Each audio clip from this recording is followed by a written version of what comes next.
জেলায় গণসংযোগ করবেন বিরোধী দলীয় নেত্রী বেগম খালেদা জিয়া।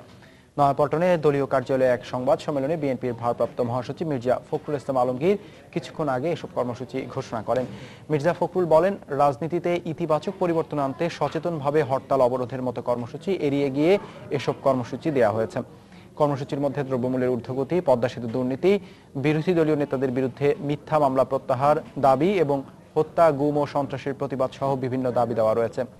এর মধ্যে আগামী 7 সেপ্টেম্বর থেকে 30 সেপ্টেম্বর পর্যন্ত সারা দেশে গণসংযোগ করবেন 18 দলের শীর্ষ নেতারা।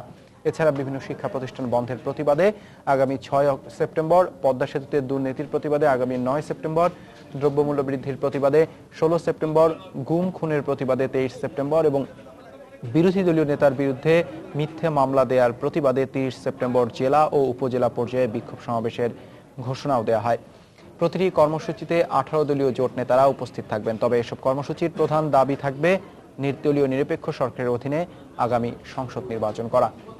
এইসব কর্মসূচি শেষে 18 দলীয় নেতাদের সাথে আলোচনা করে পরবর্তী কর্মসূচি ঘোষণা করবেন বেগম খালেদা জিয়া। এই দেশকে পুরোপুরিভাবে তার স্বাধীনতার সার্বভৌমত্ব লক্ষ্য আমাদের একটি, সে লক্ষ্য হচ্ছে যে নির্বাচন পদ্ধতি রয়েছে, অর্থাৎ নিরপেক্ষ নির্দলীয় তত্ত্বাবধায়ক সরকারের অধীনে নির্বাচন, জাতীয় সংসদের নির্বাচন অনুষ্ঠান সরকারকে করতে হবে।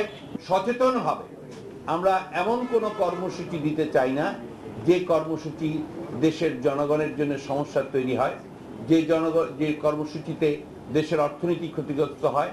আমরা বিশ্বাস করি যে বৃহত্তর জনগোষ্ঠীকে সঙ্গে নিয়ে বৃহত্তর আন্দোলনের মধ্য দিয়েই আমরা এই সরকারকে বাধ্য করতে সক্ষম হব।